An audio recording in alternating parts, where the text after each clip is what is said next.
Dictation शुरू होगी 5 second बाद। 5 4 3 2 1 स्टार्ट।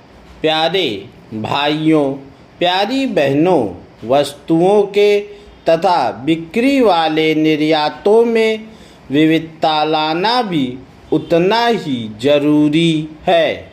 कुछ ऐसे क्षेत्र हैं जिनमें लंबे समय से भारत की स्थिति अच्छी रही है। हमें चाहिए कि इन क्षेत्रों का विकास किया जाए।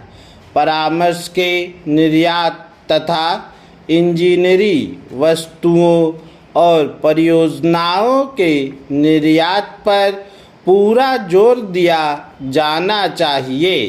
हाल ही में हमने भारत में नवे एशियाई खेलों के लिए स्टेडियम आदि के निर्माण को निर्धारित समय में पूरा करके अपनी दक्षता का सर्वोत्तम प्रमाण दिया है। मुझे विश्वास है कि लगन के साथ कोशिश करके हम भारत से परियोजनाओं के निर्यात को और तेज कर सकते हैं। जहाजरानी सुविधाओं के विकास की तरफ सरकार ध्यान दे रही है। इस संबंध में कार्य को तेज कर दिया गया है। हमें आधुनिक बंदरगाहें भी बनानी चाहिए। रेल, सड़क, समुद्र और वायु सेवाओं में सहयोग के महत्व को साझा जा रहा है। फिर भी इस संबंध में और बहुत कुछ करना शेष है।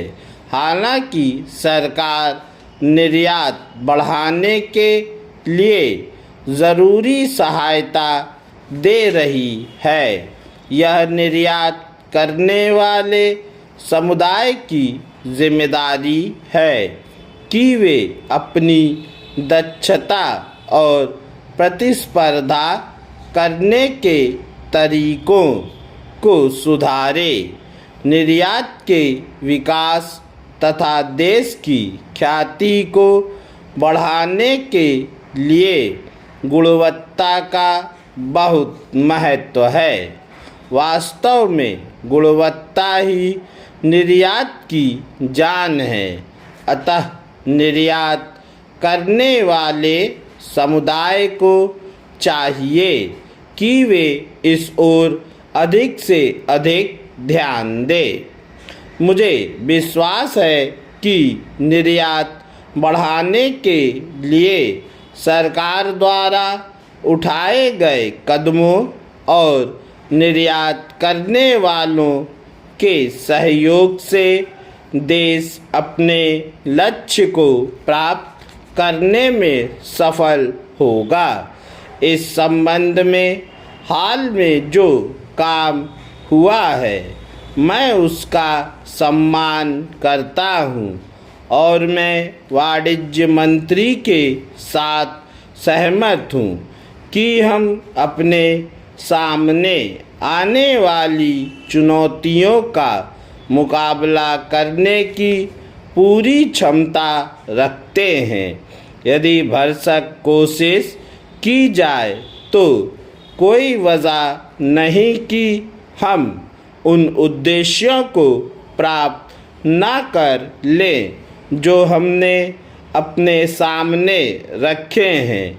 मैं वरिष्ठ नेता और वाणिज्य मंत्री को धन्यवाद देता हूँ कि उन्होंने आज मुझे इस समारोह में बुलाया और मैं निर्यात से संबंधित सभी को उनकी सफलता के लिए शुभकामनाएं देता हूँ।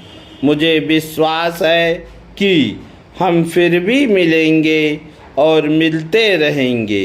इन सम्मेलनों का यह लाभ होता है कि एक दूसरे के विचारों का पता लगता है और ऐसे सम्मेलन होना, ऐसी संगोष्ठियाँ होना बहुत अच्छा है। पूर्ण विराम।